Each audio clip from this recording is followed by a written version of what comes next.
Assalamualaikum warahmatullahi wabarakatuh.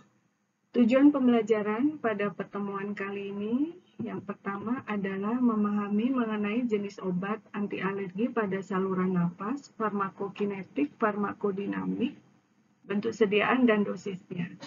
Yang kedua adalah memahami pemilihan obat dan peresepan. Berikut adalah subpokok bahasan pada pertemuan kali ini. Yang pertama kita akan membahas mengenai alergi terlebih dahulu. Contoh gangguan alergi antara lain dermatitis atopi atau eksim, asma, rinitis alergika, alergi makanan tertentu, atau yang fatal itu contohnya adalah reaksi anafilaktik. Alergi ini adalah abnormal respon imun adaptif, baik melibatkan alergen spesifik imunoglobulin E ataupun tidak. Anafilaktik, asma, dan beberapa alergi makanan, urtikaria, rinitis alergika, ini melibatkan alergen spesifik imunoglobulin E dan sel T helper 2. Reaksi awal dapat bersifat lokal ataupun sistemik, seperti pada reaksi anafilaktik yang terjadi dalam hitungan menit setelah terpapar dengan alergen. Kemudian dikeluarkanlah mediator alergi, ini terutama oleh sel mast. Kemudian reaksi ini dapat berlanjut dalam waktu sekitar 2 hingga 6 jam. Terjadi proses aktivasi sel T helper 2, eosinofil, basofil, ataupun leukosit lainnya. Nah, alergi ini dapat menimbulkan inflamasi kronis yang apabila tidak diterapi dapat bersifat persisten dan menyebabkan perubahan fenotip, fungsi dan struktur sel, dan matriks ekstraseluler pada jaringan yang terkena. Nah, bagaimana proses sensitisasi alergen pada saluran napas? Jadi ketika ada alergen yang masuk ke dalam lumen saluran napas, ini akan ditangkap oleh sel dendritik. Ini selanjutnya akan diproses di dalam sel dendritik dan akan bermigrasi ke nodus limfatisi regional ataupun mukosa lokal. Nah, sel dendritik ini akan mengaktifasi sel T naif, kemudian dengan bantuan interleukin 4 ya, sel T naif tadi akan berdiferensiasi menjadi sel T helper 2. Nah, sel T helper 2 ini akan dapat mengaktifasi sel B untuk dapat mensekresi imunoglobulin E. Nah, imunoglobulin E tadi selanjutnya akan ditangkap oleh sel mast. Nah, ini adalah sel mast yang telah teraktivasi atau tersensitisasi. Baik, tadi adalah proses sensitisasi ya, awal. Nah, ini kondisi sel mastnya sudah tersensitisasi. Sehingga pada individu tersebut apabila dia mendapatkan kembali paparan alergen, maka alergennya tadi akan diikat oleh imunoglobulin E dan reseptor yang ada di sel mast tadi dan mengaktifasi sel mast untuk mengeluarkan mediator alergi. Ini beberapa mediator yang dikeluarkan sebagai contoh misalnya TNF-alfa, prostaglandin D2, leukotin D4, kemudian interleukin 8, kemudian CCL2, ada histamin juga, kemudian nih ya, banyak mediator, interleukin 13 juga ada, tryptase, kemudian mediator lainnya. Ya. Nah, ini dengan masing-masing mediator tadi akan menyebabkan beberapa efek, antara lain misalnya rekrutmen leukosit pada daerah tersebut ya. Kemudian terjadi peningkatan permeabilitas vaskuler, vasodilatasi, kemudian bronkokonstriksi, dan peningkatan produksi mukus. Jadi ini adalah fase awal yang terjadi. Baik, kita lanjutkan. Fase lanjut yang terjadi akibat aktivasi mediator yang dikeluarkan oleh sel mas pada masing-masing sel ya. Ini yang pertama adalah pada neutrofil. Ini terjadi aktivasi neutrofil akibat mediator interleukin 8 dan TNF-alfa. Ini neutrofil akan mensekresi interleukin 8 yang akan terjadi autoaktivasi ya. Kemudian dia juga akan mengeluarkan enzim elastase, di mana akan menyebabkan aktivasi dari MMP. Ya, ini enzim yang mendegradasi kolagen tipe 3. Kemudian pada eosinofil ini ada dua stimulus ya dari sel masnya, ini oleh interleukin 3, 5. Kemudian bisa melalui sel T helper 2. Ya, melalui interleukin 3 dan interleukin 5. Nah, eosinofil ini akan mensekresi eosinofil basic protein yang dapat menyebabkan kerusakan sel epitel. Kemudian pada basofil ya, ini akibat stimulus interleukin 3, ini basofil ini dia juga sifatnya sama dengan sel mas. Jadi selain sel mas, alergen ini juga dapat diikat oleh basofil. Ya, kemudian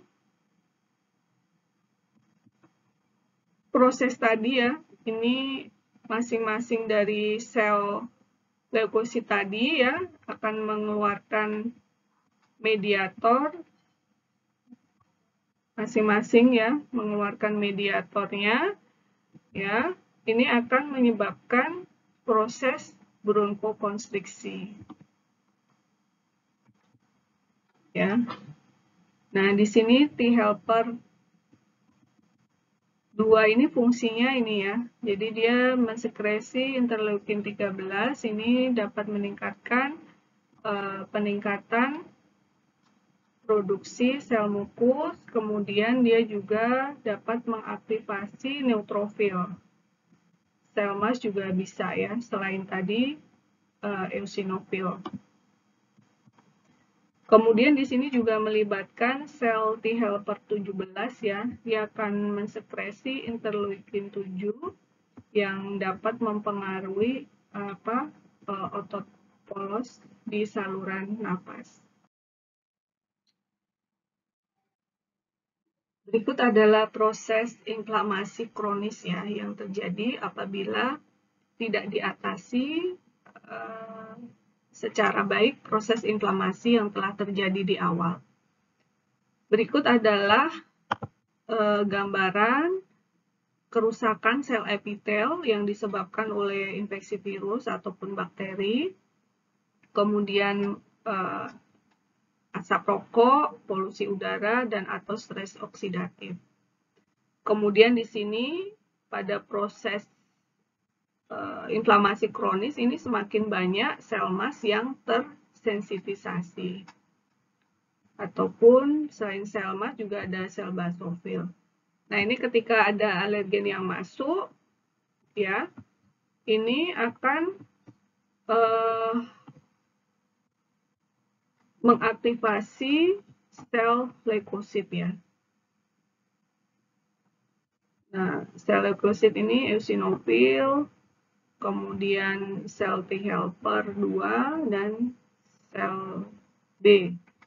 Nah, ini akan menghasilkan pembentukan epithelial mesenchymal tropic unit. Nah, ini dia saling bersinergi ya, mengeluarkan mediator inflamasi. Kemudian sel-sel eosinofil ini juga akan mengeluarkan mediator, ya, faktor pertumbuhan, ya, seperti TGF alfa dan beta. Ini akan mengaktifasi sel epitel untuk mensekresi beberapa faktor pertumbuhan, contohnya FGF, IGF-2, TGF-2, EGF, dan sebagainya. Sehingga fibroblast dan myofibroblas ini akan teraktivasi, terjadi penimbunan fibronektin dan kolagen tipe 1, 3, dan 5. Akibatnya apa? Akan terjadi penebalan dari lamina reticularis. Oke, selain itu, akan terjadi juga hiperplasia otot polos. Nah, ini jadi pada proses inflamasi kronis itu akan terjadi ini pengecilan, ya, lumen dari saluran nafas.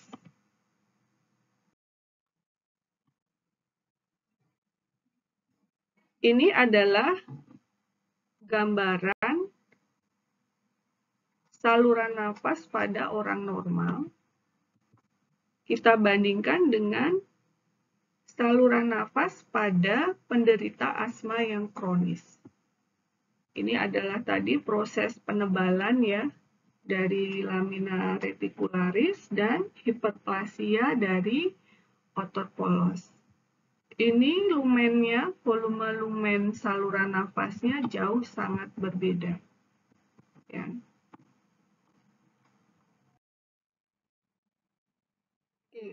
Ini gambaran ringkas, ya, dari proses yang terjadi, bahwa ketika alergen tadi ditangkap oleh reseptornya, ini akan mengaktifkan jalur signaling. Secara garis besar ini dibedakan menjadi 3, di mana jalur signaling tadi dapat mengaktifasi proses transkripsi, ya, dari gen sitokin, sehingga nanti akan dikeluarkan, diproduksi dan dikeluarkan berbagai jenis sitokin. Ini contohnya TNF-alpha. Kemudian jalur yang kedua ini melalui modifikasi enzimatik asam arakidonat. Nanti akan disekresi prostaglandin dan leukotrin. Kemudian yang ketiga ini melalui aktivasi dari eksositosis, ya, granul yang berisi mediator-mediator inflamasi ataupun alergi yang sudah ada sebelumnya.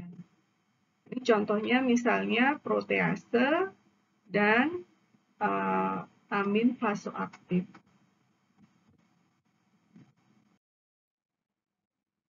Oke, selanjutnya kita akan membahas bahwa mediator alergi inflamasi ini secara garis besar dapat dibedakan menjadi histamin, kemudian derivat asam arakidonat, dan sitokin. Kita ambil contoh nanti sitokin di sini adalah interleukin. Nah, derivat asam arakidonat kita bahas.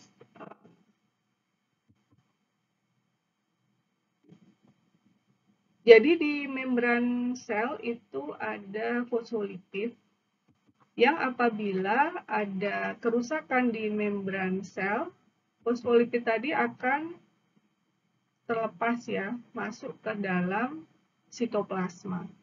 Nah, di sitoplasma ini ada enzim fosfolipase A2 yang akan merubah fosfolipid menjadi asam arakidonat. Kemudian asam arakidonat oleh enzim siklooksigenase, ini ada 2 tipe, ya, siklooksigenase 1 dan 2, ini akan dirubah menjadi prostaglandin G2. Kemudian nanti oleh enzim spesifik lainnya akan dirubah menjadi prostaglandin H2 dan derivat prostaglandin lainnya. Ada prostaglandin D2, E2, F2 alfa dan I2. Kemudian nanti prostaglandin H2 oleh enzim tromboksan A2 sintase akan dirubah menjadi tromboksan A2. Nah, asam arakidonat itu juga bisa diaktifasi oleh enzim 5-lipoksigenase dirubah menjadi hidroperoksi eikosatetronoid acid atau 5-HPT menjadi leukotrin. Leukotrin A4 ataupun leukotrin B4. Nah, leukotrin A4 ini oleh enzim spesifik lainnya ini dapat dirubah menjadi leukotrin C4 dan leukotrin B4. Leukotrin C4 selanjutnya dapat dirubah menjadi leukotrin D4 dan selanjutnya leukotrin E4. Nah, ini tadi mediator inflamasi adalah prostaglandin dan leukotrin. Ini asalnya adalah dari asam arakidonat melibatkan enzim siklooksigenase dan 5-lipoksigenase. Oke, selanjutnya kita bahas mengenai histamin.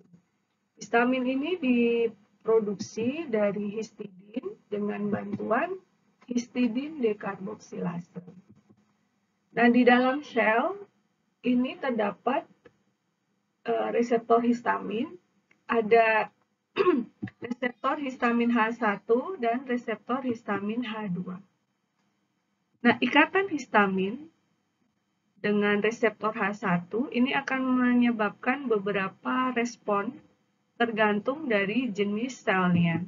Sebagai contoh, apabila di saluran nafas ya, ini ikatan histamin dengan reseptor histamin H1 ini dapat menyebabkan bronkokonstriksi, penurunan kapasitas paru, kemudian hidung dan tenggorokan ini terasa gatal, kemudian terjadi rhinore atau keluar sekret bening ya dari hidung, kemudian bersin-bersin.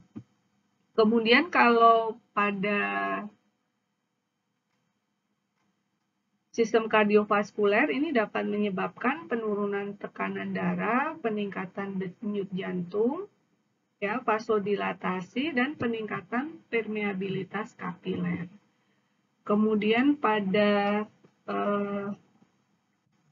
kelenjar adrenal ini dapat menyebabkan pelepasan epinefrin dan norepinefrin.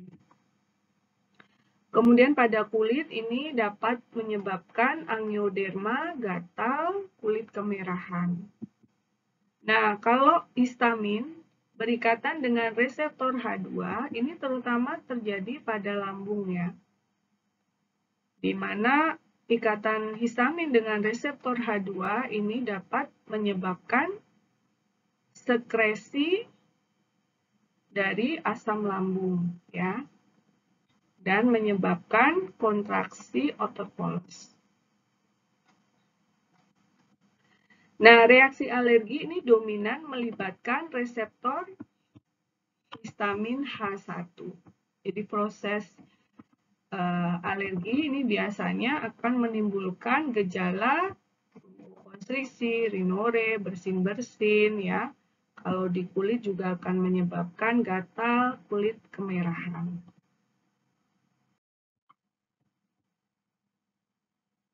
Oke, selanjutnya kita bahas mengenai antihistamin.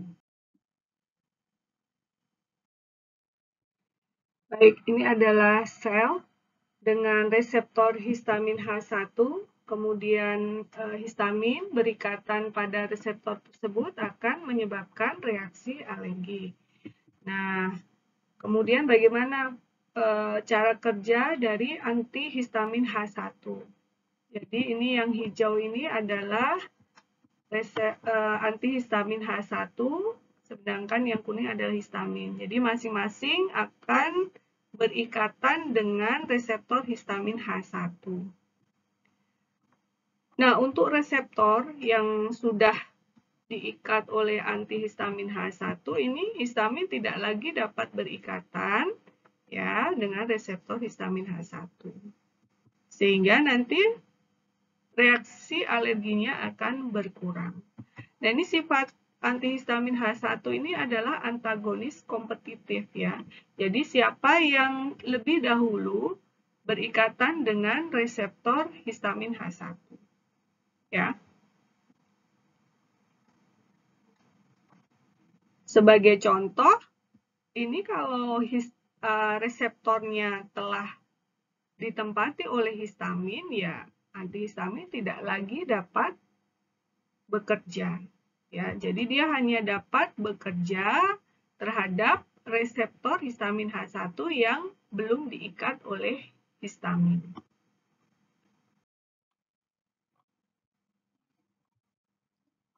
Nah, antihistamin ini ada generasi pertama ya, antihistamin H1 generasi pertama dan antihistamin H1 generasi kedua. Perbedaannya apa? Jadi generasi pertama itu sifatnya non-selektif. Non-selektif artinya dia tidak hanya bersifat antagonis terhadap reseptor H1, tapi dia juga bersifat antagonis terhadap reseptor lainnya. Antara lain reseptor serotonin, cholinergic, dan alpha adrenergic. Ya. Nah, kalau generasi kedua dia sifatnya selektif, hanya mengantagonis reseptor H1. Nah, semakin banyak ya reseptor yang diikat, tentu saja nanti efek sampingnya akan lebih banyak. Kemudian perbedaan kedua, generasi pertama ini dia dapat menembus blood-brain barrier, sehingga dia mempunyai efek sedasi yang tinggi. Jadi histamin itu dia fungsinya untuk awakeness ya, jadi untuk tetap terjaga. Jadi kalau itu diblokade, maka akan menyebabkan sedasi. Nah, kalau generasi kedua, ini relatif sedikit yang menembus blood-brain barrier ya. Jadi efek sedasinya tentu saja lebih kecil. Ada juga yang memang dia sama sekali tidak menembus ya. Sehingga dia sifatnya non-sedatif. Nah, ini contohnya yang relatif sedikit menembus blood-brain barrier, ini atripastin, cetirizine, levocetirizine. Kemudian yang sama sekali tidak menyebabkan ngantuk, ini loratadin, desloratadin, dan fexofenadin. Nah, ini adalah gambaran tadi ya, selektif dan non-selektif. Ini kalau dilihat, semua antihistamin H1 itu dia memblokade reseptor histamin H1. Nah, ini selektif, ini hanya mengikat reseptor histamin H1. Nah, kalau non-selektif, dia mengikat reseptor lainnya. Ini sifatnya non-selektif. Nah, ini kalau dilihat, efek yang diinginkan kan sebenarnya hanya ini ya, mengurangi reaksi inflamasi alergi ya. Tetapi untuk yang non-selektif, karena tadi dia berikatan dengan reseptor lainnya, ini akan terjadi lebih banyak efek samping. Sebagai contoh, ini ikatan terhadap cholinergic ini dapat menyebabkan mulut kering, retensi urin, kemudian sinus takikardi. Kemudian ikatan terhadap blokade alpha adrenergic ini dapat menyebabkan hipotensi, dizziness, dan refleks takikardi. Kemudian antagonis terhadap reseptor serotonin ini dapat menyebabkan peningkatan nafsu makan. Berikut adalah daftar obat antihistamin H1 generasi pertama. Ini ada dibagi berdasarkan struktur kimianya ya. Kemudian ada contoh merek dagangnya. Kemudian ada durasi waktu kerja, bentuk sediaan yang tersedia, dan dosis sekali minum pada dewasa. Ini beberapa yang sering digunakan, itu contohnya dimenhidrinat, difenhidramin, kemudian chlorpheniramine maleat atau sering dikenal dengan CTM ya, mungkin beberapa sudah familiar. Kemudian ada golongan piperizin ya, ada siklizin HCl ataupun siklizin laktat. Kemudian golongan fenotiazin ini ada prometazin. Kemudian golongan piperidin ini ada ciproheptadin. Kemudian antihistamin H1 lainnya yang belum tertera di tabel tadi, ini ada triprolidin ya. Triprolidin ini digunakan dalam kombinasi dengan obat lainnya seperti kombinasi dengan pseudoephedrine. Diindikasikan untuk rinitis ataupun common cold. Dosis dewasa bisa diberikan 2,5 mg setiap 4 hingga 6 jam. Maksimal dosisnya adalah 10 mg dalam 24 jam. Nah, durasi kerja ini bisa digunakan untuk pertimbangan pemberian frekuensi obat dalam sehari. Oke, next adalah daftar obat antihistamin H1 generasi kedua. Ini contohnya golongan piperidin ya. Ini ada levocabastin, ketotifen, loratadin, desloratadin, ebastin, mizolastin, dan fexofenadin. Kemudian golongan ada golongan trisiklik ya, kemudian golongan alkilamin ini ada aclifastin, dan golongan piperizin ini ada cetirizin dan levocetirizin. Ini durasi kerjanya ada yang 12 hingga 24 jam ya, jadi bisa diberikan 1 kali sehari atau jika perlu bisa ditingkatkan menjadi 2 kali sehari. Ini masing-masing dosisnya, sebagai contoh cetirizin ini dosis sekali minumnya ini bisa diberikan 5 hingga 10 mg, tergantung seberapa besar efek yang diinginkan. Kita bisa pilih dosis 5 mg apabila yang diinginkan efek yang tidak terlalu kuat, sedangkan kalau reaksi alergi yang terjadi berat, kita membutuhkan dosis yang lebih besar, kita bisa berikan dosis 10 mg. Berikut adalah contoh-contoh ya yang tersedia. Ini saya ambil dari berbagai internet. Mungkin ada yang tersedia di Indonesia atau bisa jadi juga tidak tersedia. Jadi memang sebagai dokter kita harus update ya obat-obatan apa yang tersedia di pasaran. Ini contoh dari dimenhidrinat, ini tersedia tablet 50 mg ya. Artinya satu tablet itu kandungannya adalah dimenhidrinat 50 mg. Kemudian ini contoh dimenhidrinat lainnya ini antimo ya. Jadi digunakan untuk mabuk perjalanan ya. Kemudian ada juga dimenhidramin, ini tersedia dalam bentuk injeksi 10 mg per mili. Artinya dalam 1 mili itu dia mengandung 10 mg. Ini sediaan ampul ya namanya ya. Biasanya kalau ampul itu nanti dia sekali pemberian. Ya ini tutupnya ini bisa dipatahkan ya. Kemudian ini tadi ya, CTM ini tersedia dalam bentuk tablet 4 mg.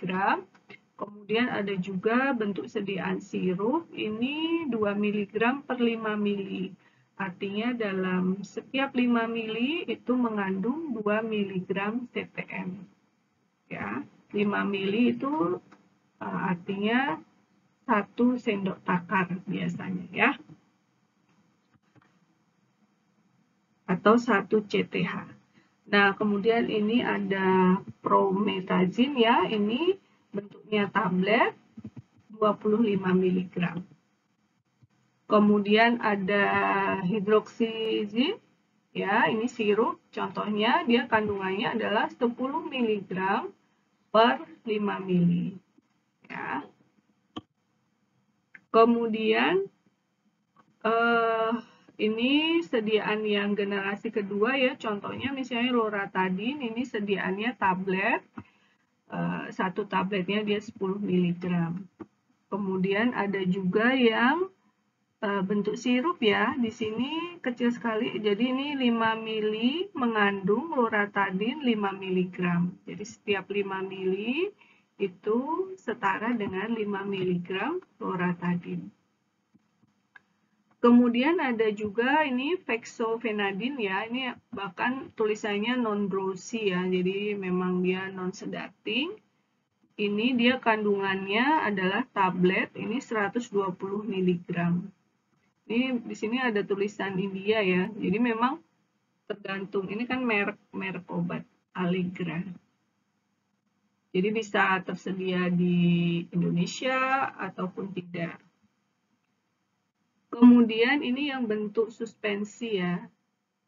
Ini kandungannya 30 mg per 5 ml. Nah, bedanya suspensi sama sirup apa? Kalau sirup dia itu larutannya homogen, tapi kalau suspensi itu dia larutannya tidak homogen, sehingga cara penggunaannya dia harus dikocok terlebih dahulu ya, karena dia bisa mengendap. Jadi sebelum diminum harus selalu dikocok terlebih dahulu. Kemudian ini yang cetirizine, ini ada yang tersedia kapsul 10 mg, kemudian ada juga yang sirup 5 mg per 5 ml. Nah, berarti kalau misalnya butuh cetirizine dosisnya 10 mg, berarti berapa? Yang diberikan adalah 10 ml atau 2 CTH, 2 sendok takar teh ya.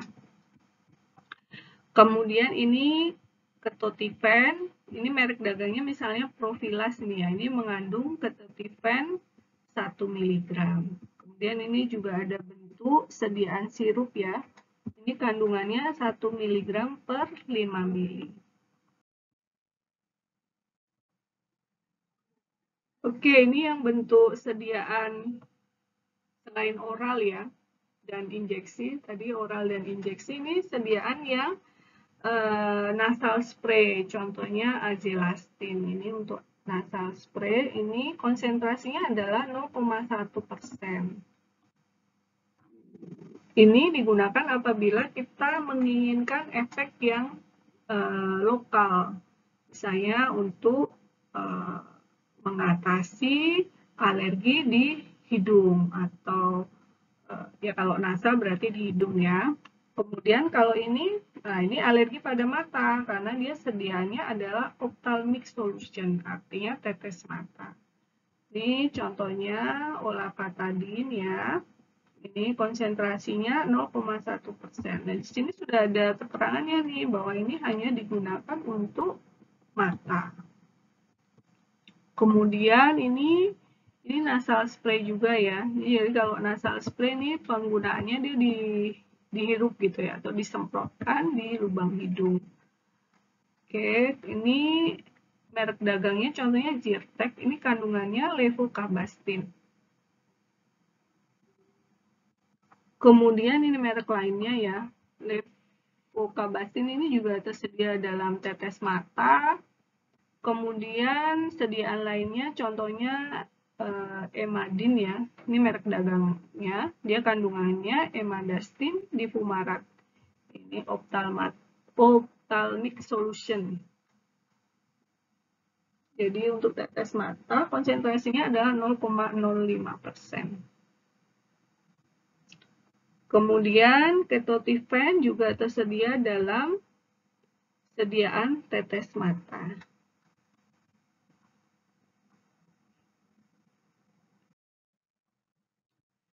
Oke, sekarang kita bahas tentang farmakokinetiknya ya. Antihistamin H1 ini diabsorpsi baik ya di saluran cerna. Onset kerjanya tadi bervariasi ya. Ya, mungkin berkisar rata-rata 1 hingga 3 jam. Distribusinya luas, ini hingga susunan saraf pusat ya, terutama yang generasi pertama. Kemudian di metabolisme di hepat, ada beberapa obat yang dia hampir ya, relatif tidak di metabolisme, itu contohnya cetirizine.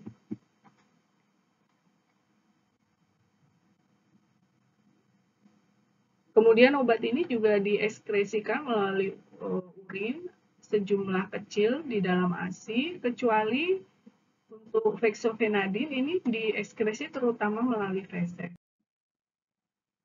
Nah, kemudian indikasi pemberian antihistamin H1 ini untuk apa saja? Yang pertama untuk mengurangi gejala reaksi hipersensitivitas tipe 1, tetapi tidak bisa untuk keadaan yang mengancam jiwa seperti shock anafilaktik dan asma. Ya, ini tidak bisa. Jadi, bisanya untuk indikasi reaksi hipersensitivitas tipe 1, rinitis alergika, vasomotor alergika, konjungtivitis alergika, urtikaria.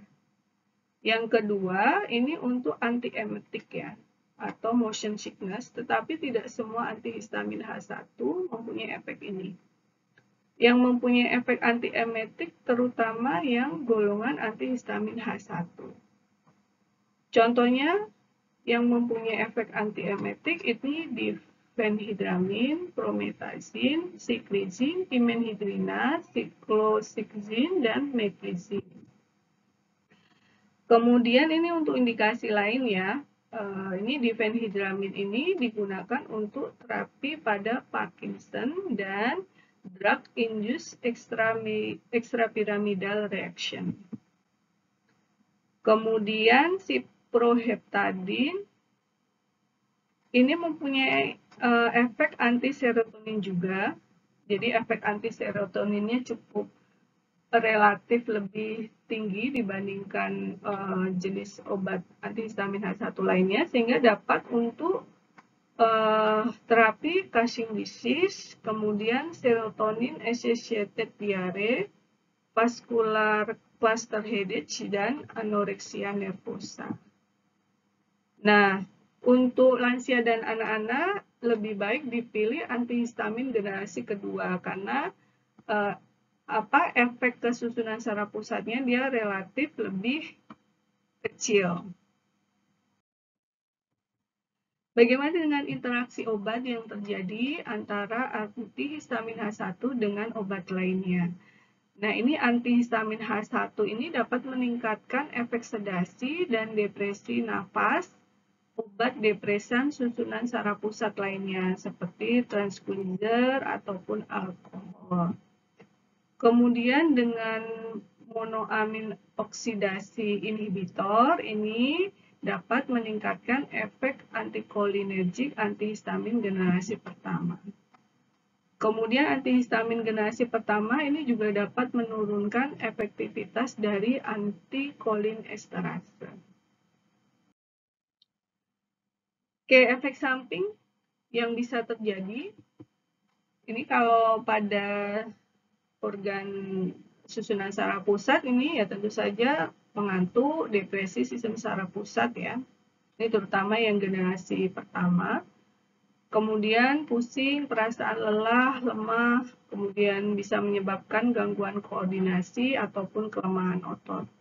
Kemudian pada jantung ini bisa menyebabkan hipotensi, takikardi, aritmia bahkan. Sehingga ini beberapa sediaan antihistamin H1 ini bahkan ditarik dari peredaran. Contohnya terfenadin dan astemizole. Ini karena dia kejadian aritmianya sangat tinggi ya, sehingga ditarik dari peredaran. Kemudian efek antikolinergik lainnya ya, ini lebih besar pada antihistamin H1. Contohnya tadi yang sudah disebutkan, mukosa mulut kering dan retensi urin.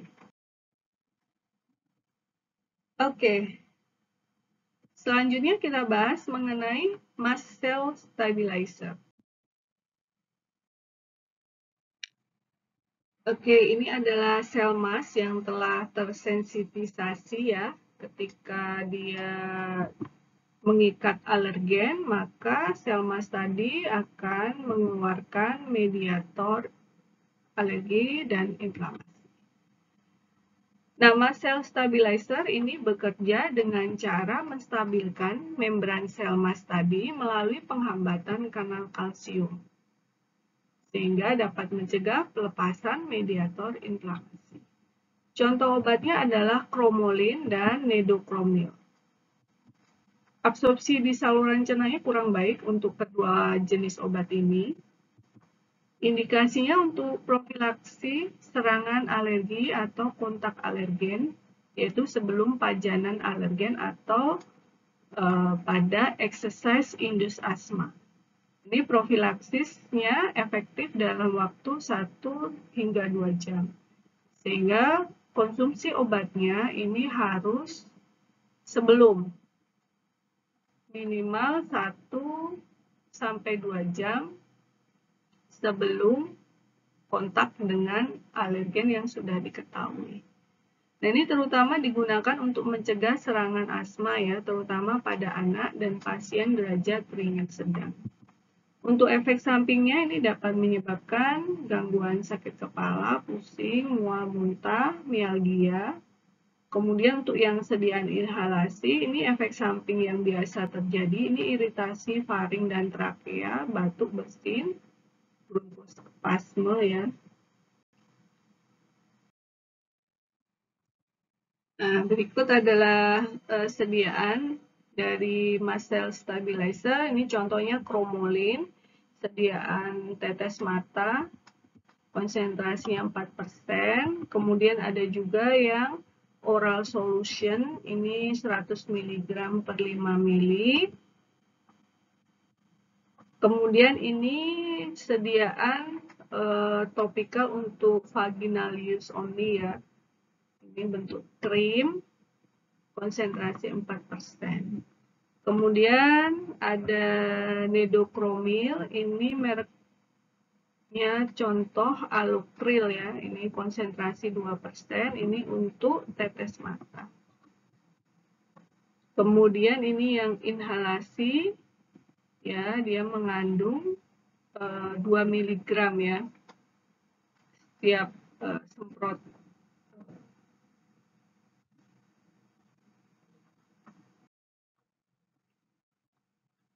Oke, selanjutnya kita bahas mengenai kortikosteroid.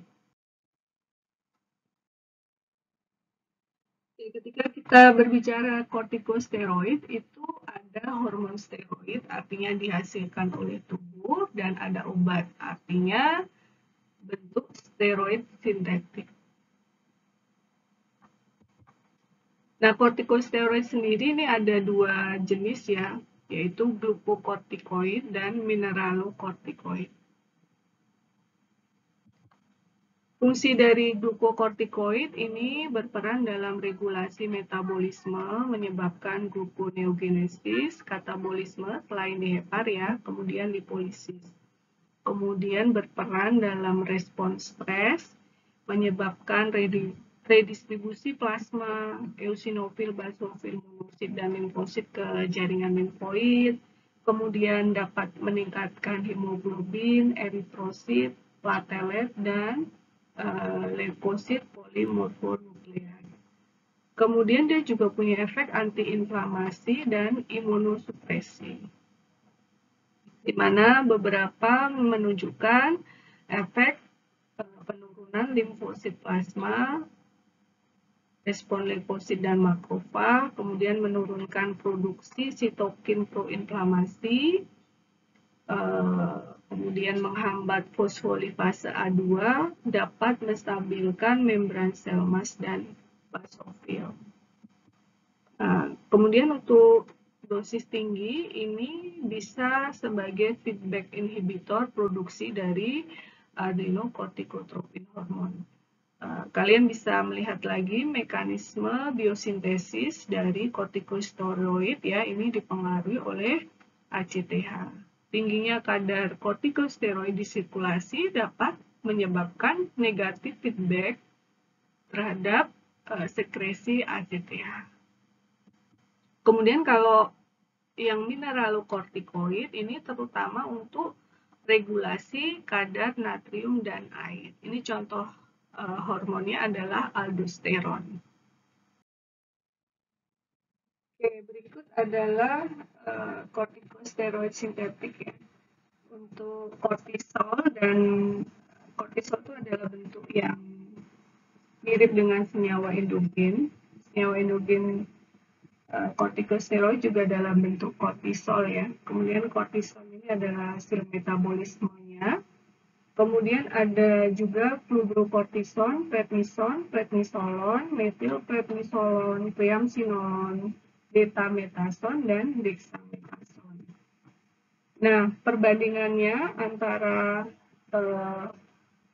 obat-obat tadi ya, kalau dilihat dari efek antiinflamasinya, karena kita mempelajari antiinflamasi ya, jadi kita fokus di efek antiinflamasinya. Ini efek antiinflamasinya satu ini maksudnya kortisol ini sebagai pembanding ya. Kemudian kalau kortisol 0,8 artinya dia dibandingkan dengan kortisol ini efek antiinflamasinya lebih kecil karena dia 0,8 sedangkan kortisol 1. Nah, kemudian kalau fludrokortison ini efeknya dia 10 kali lipat ya dibandingkan dengan kortisol. Kemudian kalau prednison dan prednisolon ini 4 kali lipat dibandingkan dengan kortisol. Kemudian kalau metilprednisolon dan triamcinolon ini 5 kali lipat dibandingkan dengan kortisol, dan ini yang paling tinggi adalah betametason dan dexamethasone. Ini efeknya antiinflamasinya 20 kali lipat dibandingkan dengan kortisol. Nah, kemudian efek mineralokortikoidnya ya, artinya dia menyebabkan retensi natrium. Kalau retensi natriumnya tinggi, nanti dia bisa menyebabkan apa? Bengkak ya, pembengkakan, penimbunan natrium dan air di dalam tubuh. Nah, ini sama ya seperti tadi ya, pembandingnya itu ada kortisol. Dan di sini dilihat yang paling tinggi apa? Fludrokortison. Fludrokortison ini efek natrium retainingnya dia 125 kali lipat dibandingkan dengan kortison. Nah, sehingga nanti ya efek sampingnya bisa saja menimbulkan apa? Hipertensi misalnya ya, karena dia menimbun air dan natrium dapat menyebabkan peningkatan tekanan hidrostatik. Nah, untuk yang triamcinolon, betametason, dexamethasone itu relatif dia tidak mempunyai efek retensi natrium. Dan kalau metilprednisolon, prednisolon ini relatif kecil ya, efek retensi natrium. Kemudian durasi kerjanya ini S itu short ya. Short itu berarti kira-kira waktu paruhnya itu sekitar 8 hingga 12 jam. Kemudian kalau intermediate ini sekitar 12 hingga 36 jam waktu paruhnya. Kemudian kalau long ini waktu paruhnya ini 36 hingga 72 jam. Jadi ini nanti akan mempengaruhi frekuensi pemberian ya. Sebagai contoh misalnya kalau betametason dan dexamethasone karena dia waktu paruhnya cukup panjang ya, ini bisa diberikan 1 kali sehari cukup ya. Kalaupun ingin mendapatkan efek yang lebih besar, bisa ditingkatkan dosisnya atau ditambah frekuensi pemberiannya, bisa menjadi 2 kali sehari. Kemudian ini equivalent dose ya. Equivalent dose ini maksudnya efek untuk antiinflamasi yang ditimbulkan. Ini semakin kecil angkanya, berarti efek obatnya itu semakin kuat atau efek antiinflamasinya semakin kuat. Ini semakin poten obatnya. Dan di sini kalau dilihat, ini kalau dibandingkan ya, misalnya betametason, dexamethasone itu 0,75. Kemudian kalau triamcinolone, ini misalnya dia 4 mg. Jadi 4 mg triamcinolone itu akan menimbulkan efek antiinflamasi yang sama dengan 0,75 mg dexamethasone ataupun betamethasone.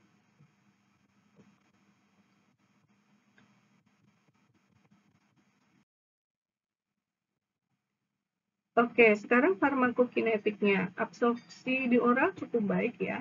Beberapa sediaan obat ini tersedia dalam bentuk sediaan intravena, intramuskuler, intraartikuler, kemudian juga tersedia dalam bentuk topikal, inhalasi, ataupun intranasal. Nah, ikatan protein plasmanya cukup besar ya, 90%. Ini terutama terikat pada globulin. Kemudian di metabolisme di hepat, ya ini kalau terjadi gangguan fungsi hepat ini dapat memperpanjang waktu paruhnya ya, sehingga dosisnya perlu diturunkan. Kemudian diekskresi terutama melalui ginjal. Ini untuk ibu hamil, ini prednisone ini lebih dipilih ya, karena efek pada janin ini paling minimal. Kemudian prednisone ini adalah produk yang tidak akan diubah menjadi bentuk aktifnya. Bentuk aktifnya adalah prednisolon ya di hepat janin. Kemudian prednisolon yang terbentuk di sirkulasi ibu ini akan diubah menjadi prednison oleh enzim plasenta.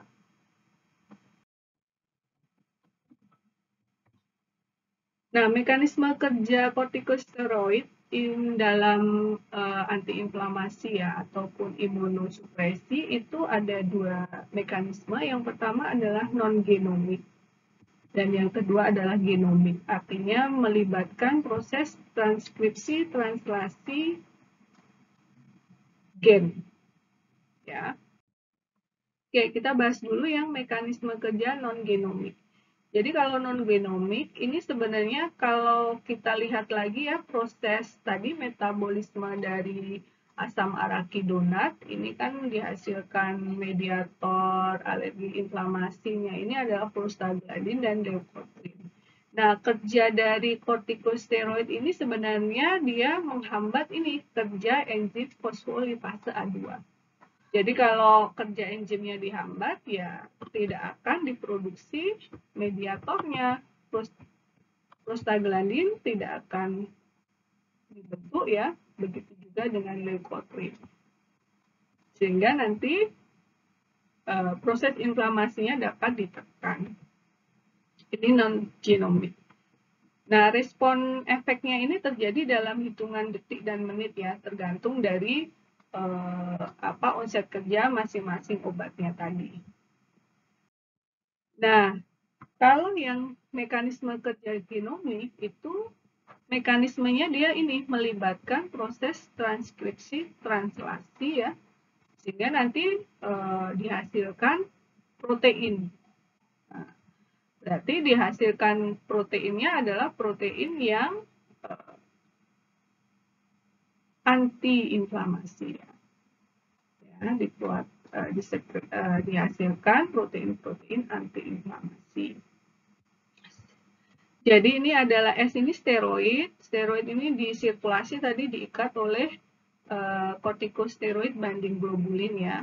Nah ini kemudian steroid ini dia dapat menembus membran sel. Kemudian dia akan berikatan dengan reseptor glukokortikoid reseptornya.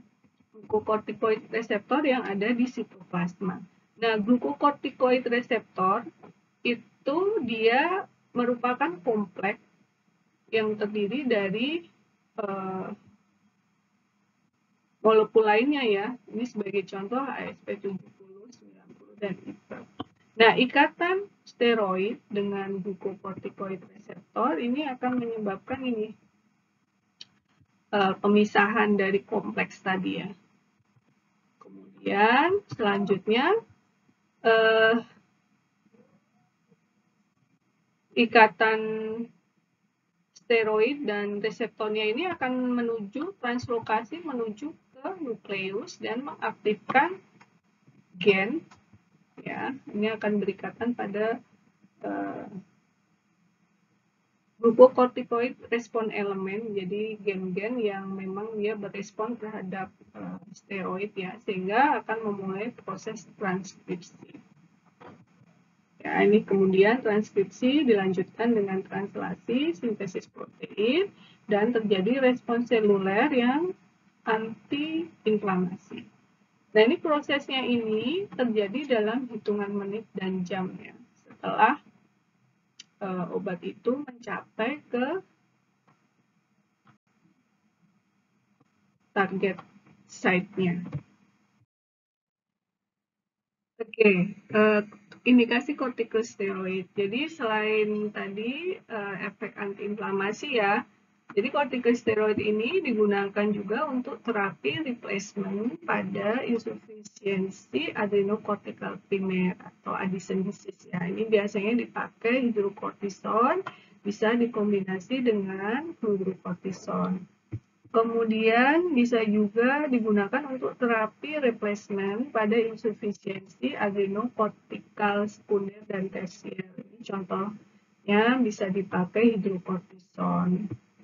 Kemudian dipakai juga untuk mendiagnosis Cushing syndrome, ya, di mana ini pemberian dexamethasone ini dapat menekan kortisol pada individu normal, sedangkan kalau pada pasien dengan Cushing syndrome ini tidak terjadi proses penekanan. Kemudian tentu saja, ya, mengurangi gejala inflamasi yang sudah kita bahas di depan tadi dan terapi alergi. Kemudian ini dapat mempercepat pematangan paru pada bayi lahir prematur.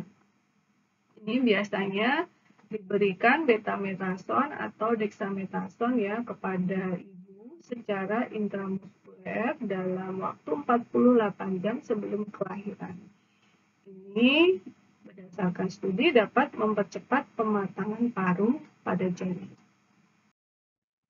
Oke, sekarang bentuk sediaan. Jadi bentuk sediaannya bervariasi, ya. Jadi masing-masing kortikosteroid sintetik itu ada yang tersedia dalam bentuk inhalasi atau nasal spray. Jadi kalau kita ingin mendapatkan efek topikal, ya. Ini contohnya beclomethasone, budesonide, cyclosporine, flunisolide, fluticasone, mometasone, triamcinolone ini tersedia dalam bentuk inhalasi ataupun nasal spray. Kemudian ada juga yang tersedia dalam bentuk oral, contohnya cortisone, dexamethasone, methylprednisolone, dan prednisone. Kemudian ada bentuk intramuskuler, ya, ini triamcinolone. Kemudian ada juga yang untuk sediaan intravena dan intramuskuler, ini betamethasone, dexamethasone, hidrokortison, methylprednisolone, dan prednisone. Kemudian ada yang untuk intraartikuler, ini biasanya digunakan untuk pasien dengan rematik, ya, ataupun osteoartritis. Ini contohnya adalah methylprednisolone ataupun triamcinolone. Kemudian ada juga tersedia bentuk topikal pada kulit sebagai contoh, ya, misalnya, atau pada mata gitu. Ini ada sediaan betamethasone, hidrokortison, mometasone, dan triamcinolone. Nah, ini contohnya di sini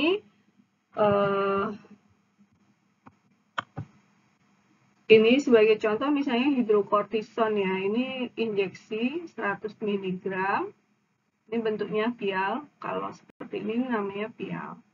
Kemudian ada juga injeksi juga, ya, dexamethasone, ini bentuk sediaannya ampul, volumenya 1 ml. Kemudian ini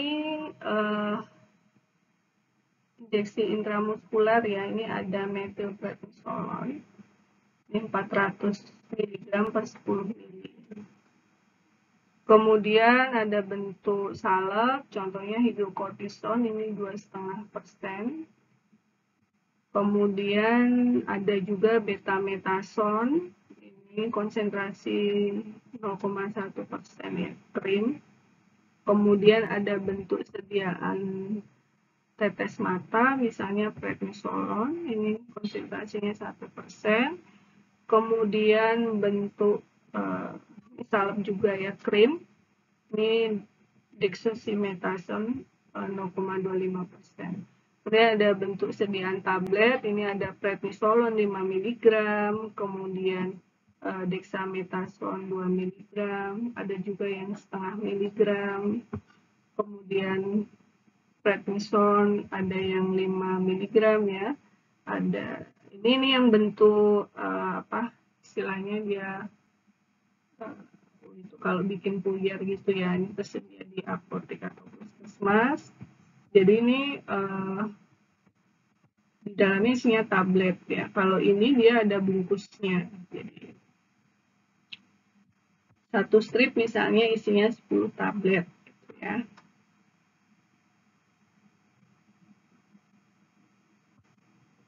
Oke, ini prednisolon juga tersedia dalam bentuk injeksi. Nah, sekali lagi ya, bentuk sediaan ini disesuaikan dengan yang ada di pasar di mana tempat kita bekerja, karena tidak selalu bentuk sediaan itu sama ketersediaannya di negara ataupun di antar kota di Indonesia. Nah, ini yang bentuk sediaan intranasal ya, atau spray. Ini contohnya misalnya merek dagangnya Asmanek, ini kandungannya adalah mometasone. Ini sekali semprot itu 200 mikrogram. Jadi ini kalau dilihat ini nanti ini alat bantunya ya, obatnya di sini. Jadi ini nanti kalau ini ditekan maka akan ada aerosol yang keluar. Dan ini Asmanek juga sama, tapi dia ini sediaannya 50 mikrogram sekali semprot. Ini apabila kita membutuhkan dosis yang lebih kecil. Kemudian ada juga 100 mikrogram ya. Ini tergantung tadi ya. Karena kalau bentuk semprot itu sekali tekan ya, tok gitu ya. Jadi kita nggak bisa dibagi 4, dibagi setengah itu nggak bisa. Jadi kita cari bentuk sediaan yang sesuai dengan dosis yang diresepkan. Kemudian ini misalnya merek lainnya Harmon Air, ini kandungannya 232 mikrogram, isinya ada fluticasone ya. Kemudian ini mometasone juga ya. Ini Asmanek juga. Nah, ini kalau dilihat dia mungkin ini dibedakan ya kemasannya karena ini yang bentuk turboheller. Jadi kalau turboheller itu nanti ini diputer gitu ya sesuai dengan dosisnya. Kalau ini beda, ini kalau ini yang sering disebut spray. Ya.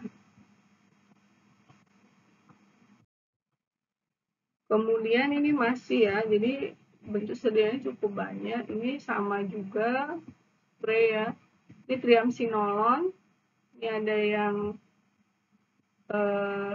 tablet 4 mg, kemudian ada banyak salep ya sediaan, ada yang 0,5%, ada yang 0,1%, kemudian ada bentuk ini tadi injeksi ya, ini injeksinya keterangannya bisa digunakan untuk intramuskuler ataupun intraartikuler.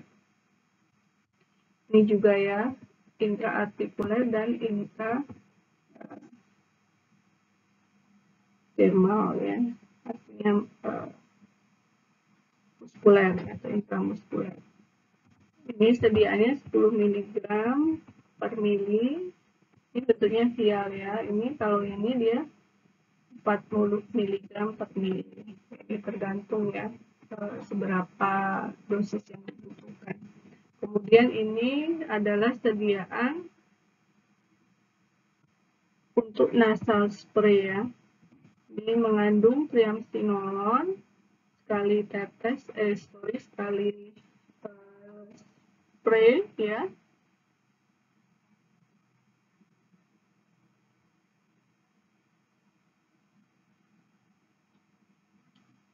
Sekali spray ini kandungannya adalah 55 mikrogram triamcinolone. Berikut adalah contoh bentuk sediaan budesonid ya, ada yang bentuk inhalasi, ada yang bentuk nasal spray. Jadi ini misalnya kita perlu membaca ya keterangan di situ. Misalnya kalau ini dia sekali spray mengandung 32 mikrogram. Jadi kalau dosis yang dibutuhkan adalah 64 mikrogram, berarti nanti harus 2 kali semprot. Ya. Kemudian ini juga sediaan turboheller ya. Ini sediaannya adalah 4,5 mikrogram per dosis. Tapi ini nanti ada bedanya ya. Ini karena ini di sini tertera 60 dosis, ini kalau yang ini tertera 120 dosis. Tuh. Kemudian ini sediaan kombinasi ya. Jadi beberapa steroid itu kadangkala dikombinasikan dengan antibiotik ya. Tujuannya untuk mengurangi proses inflamasi yang terjadi pada saat terjadi infeksi. Jadi pada saat terjadi infeksi biasanya akan disertai dengan proses inflamasi ya. Walaupun proses inflamasi tersebut sebenarnya adalah membantu untuk mengeliminasi bakteri, tetapi inflamasi yang berlebihan juga tidak baik ya, sehingga pemberian steroid ini tujuannya adalah untuk mengurangi proses inflamasi yang terjadi. Ini contohnya misalnya sediaan untuk kulit ya, krim. Ini contohnya flusinolon, ini steroid dikombinasikan dengan antibiotik neomycin. Kemudian ada juga sediaan tetes mata ya, ini antibiotik neomycin dan polymyxin, ini dikombinasi dengan dexamethasone.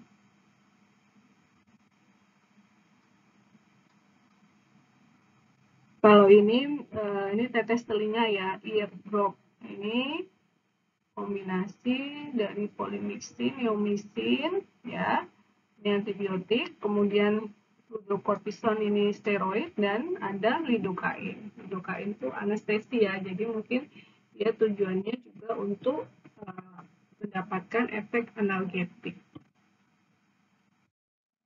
Nah, efek samping dari steroid apa saja ya? Jadi steroid ini dia efek sampingnya cukup banyak ya.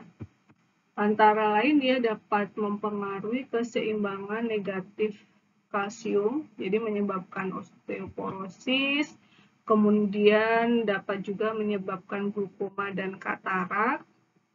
Ya, ini perlu hati-hati ya pemakaian sediaan steroid tetes mata yang terus-menerus, ini bisa menyebabkan efek samping ini. Kemudian ini bisa menyebabkan gangguan penyembuhan luka, peningkatan risiko infeksi, kemudian ini retensi natrium ya, edema perifer, ini terutama yang tadi mempunyai efek natrium retensi tadi ya. Kemudian, nah ini gangguan pertumbuhan anak. Ini hati-hati pemberiannya pada pasien anak-anak. Kemudian bisa menyebabkan obesitas sentripetal, gangguan emosi ya, depresi, euforia, kemudian peningkatan glukosa, penurunan kalium, hipokalemia, kemudian bisa menyebabkan ulkus peptikum, peningkatan tekanan darah, dan peningkatan nafsu makan. Nah, efek samping ini biasanya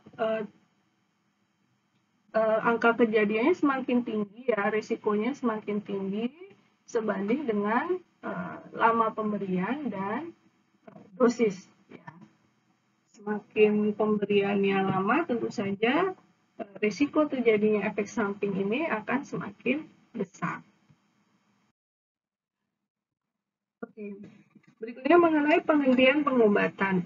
Ini untuk terapi kortikosteroid yang jangka panjang, ini penghentiannya dia tidak bisa secara tiba-tiba karena akan menyebabkan akut adrenal insufficiency.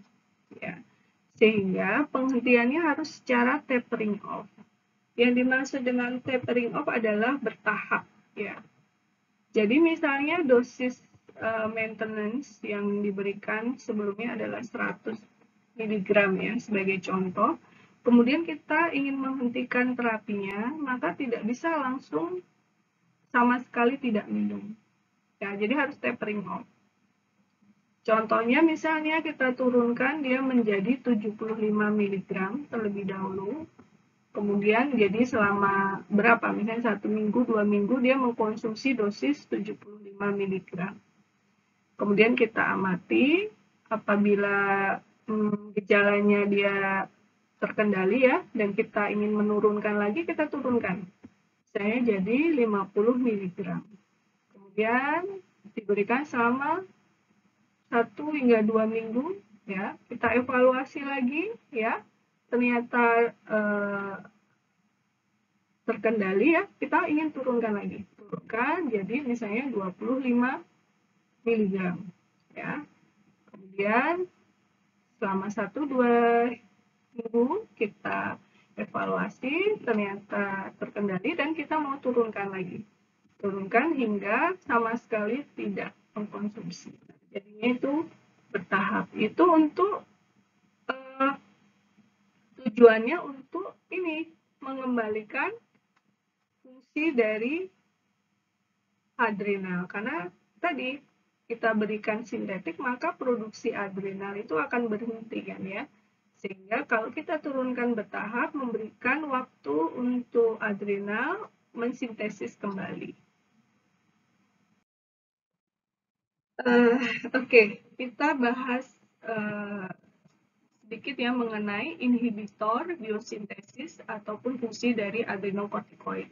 Ini sebagai contoh, misalnya bisa dimanfaatkan pada kondisi terjadi peningkatan sintesis ataupun fungsi dari adrenokortikoid sehingga kita membutuhkan inhibisi ya untuk mengurangi efek terlalu tingginya adrenokortikoid. Ini ketoconazole, ini adalah obat anti jamur. Dia dapat menghambat sintesis hormon gonadal dan adrenal ya, sehingga dia bisa digunakan sebagai contoh untuk terapi Cushing syndrome. Kemudian spironolactone, ini dia kompetitif terhadap reseptor mineralokortikoid. Kemudian dia antagonis sintesis aldosteron dan testosteron. Spironolactone dapat digunakan untuk terapi hiperaldosteronemia, hirsutisme pada wanita. Tetapi efek sampingnya ya bisa terjadi hiperkalemia, ginekomastia, menstruasi irregular, dan skin rash.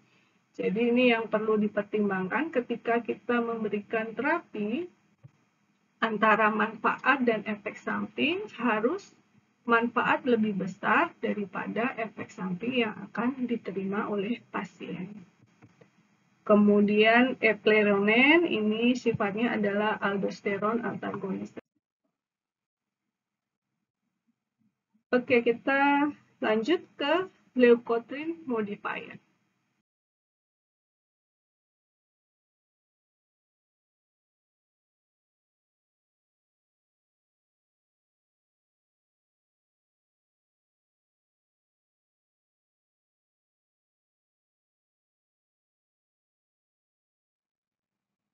Oke, ini kalau kita ingat kembali ya, slide yang di depan tadi bahwa leukotriene ini ya, ini leukotriene ya, ada beberapa derivat ya, ini dihasilkan dari biosintesis asam arachidonat oleh enzim lipoksigenase.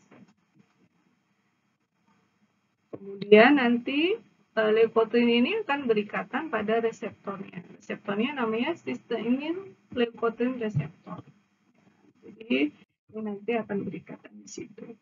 Nah, leukotriene modifier itu ada dua golongan. Yang pertama adalah leukotriene reseptor antagonis. Contohnya ada montelukast dan zafirlukast. Ini namanya juga leukotriene reseptor antagonis. Jadi ini zafirlukast ataupun montelukast dia akan diikat oleh reseptor leukotriene sehingga leukotriene tadi tidak dapat diikat kembali.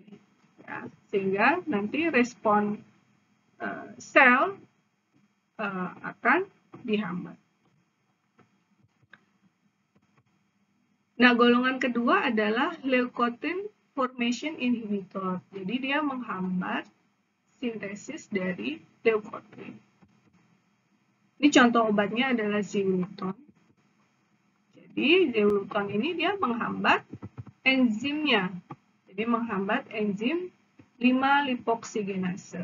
Jadi kalau enzimnya dihambat, otomatis produksi leukotriennya akan berkurang. Ini perbedaannya di situ ya. Leukotriene reseptor antagonis dan leukotriene formation inhibitor. Nah, farmakokinetik ini pada pemberian oral absorpsinya cepat ya. Ini perbedaannya kalau Jafirukas ini absorpsinya relatif sedikit menurun dengan adanya makanan, kemudian ikatan proteinnya dia 90%. Kemudian Montelukast ini dimetabolisme oleh enzim CYP2C9 dan CYP3A4. Sedangkan kalau Jafirukas ini dimetabolisme oleh CYP2C9. Nah, kalau Xyloton dia dimetabolisme oleh lebih banyak enzim ya, CYP2C9, 3A4, 1A2. Xyloton dikontraindikasikan pada pasien dengan penyakit hepar. Ekskresinya terutama melalui feses ya.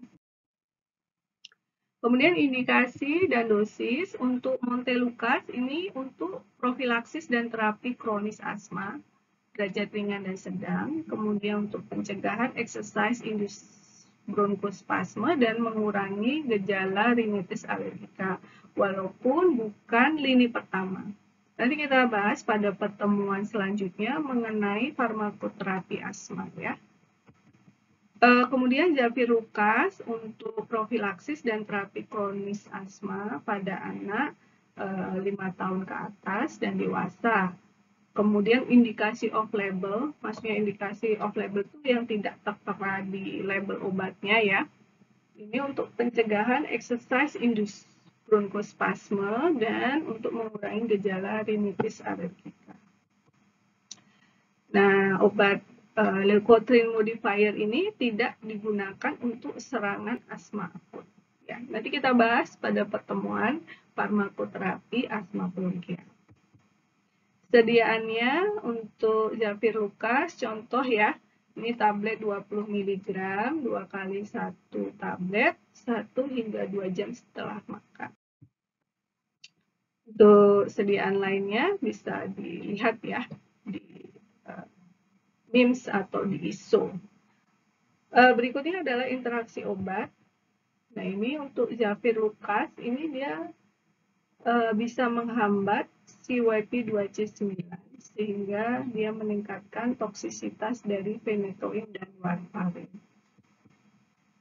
Kemudian Jafirukas dan Xyloton ini menghambat CYP3A4 ya, sehingga obat-obat lain yang dimetabolisme oleh CYP3A4 ini jadi meningkat kadarnya. Ya, kalau kadarnya meningkat, maka risiko toksisitas juga akan meningkat. Ini contohnya amlodipin, atorvastatin, ya, carbamazepin, clarithromycin, cyclosporin, erythromycin, kemudian kontrasepsi hormonal, itraconazole, ketoconazole, rosuvastatin, nelfinaprid, nifedipin, ritonavir, sertralin, sifastatin, dan warfarin. Cukup banyak.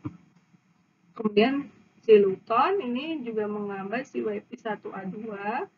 Ini obat-obat yang dimetabolisme oleh CYP1A2 tentu saja kadarnya dapat meningkat. Contohnya amitriptilin, pozapin, desipramin, sulfosamin, imipramin, tiofilin, atau warfarin. Ini bentuk sediaan. Contoh ya, ini merek dagangnya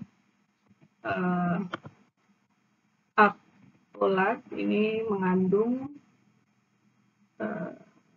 tablet mengandung Jafirukas 20 mg. Kemudian ada juga sediaan 10 mg. Kemudian ini lebih banyak ya, ini 4 mg chewable tablet, artinya tabletnya harus dikunyah. Kemudian ini 120 mg per 10 mg. Nah, ini ada tulisan non-drowsy karena dia dikombinasikan ya dengan fexofenadin tadi antihistamin ya. H1, kemudian ada juga yang film coated tablet, ini mengandung Montelukast 10 mg. Kemudian ada juga yang granul, ini mengandung 4 mg Montelukast ya. Kemudian sediaan Zeluton ini ada tablet 600 mg. Kemudian ada juga yang sediaan extended release tablet ya, 600 mg juga. Oke, selanjutnya kita bahas mengenai antibodi monoklonal imunoglobulin E. Monoklonal antibodi ini mekanisme kerjanya adalah menghambat ikatan imunoglobulin E pada reseptor di sel mast dan basofil, sehingga dapat menghambat pelepasan mediator inflamasi oleh kedua sel tadi. Contoh obatnya adalah omalizumab. Indikasinya diberikan pada terapi asma sedang hingga berat dengan sintes positif dan terapi kortikosteroid yang tidak terkontrol. Nanti kita bahas pada pertemuan farmakoterapi asma bronkial.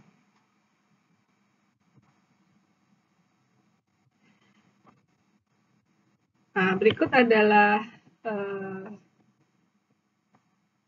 detail dari mekanisme kerja omalizumab ya. Di sini pada sel mast ini ada reseptor yang akan mengikat imunoglobulin E ya.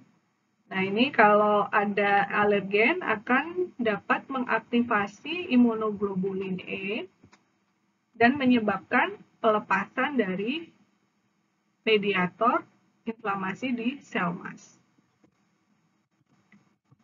Nah, omalizumab ini kerjanya dia mengikat imunoglobulin E, sehingga imunoglobulin E yang sudah diikat, dia tidak lagi dapat berikatan pada reseptor di sel mast. Selain itu, omalizumab juga meningkatkan threshold atau ambang degranulasi dari sel mast dan sel basofil. Berikut adalah mekanisme kerja omalizumab secara lebih rinci pada penyakit asma ya. Kita ambil contoh. Jadi omalizumab selain tadi dia mengikat dari imunoglobulin E, dia juga punya efek lain. Sebagai contoh di sini dijelaskan dapat meningkatkan apoptosis dari eosinofil. Jadi akan menurunkan kadar eosinofil. Apoptosis itu adalah program sel death ya. Sehingga ketika apoptosis meningkat, maka jumlah selnya akan menurun. Kemudian juga dapat menurunkan ya ekspresi dari reseptor imunoglobulin E pada sel basofil dan sel mast.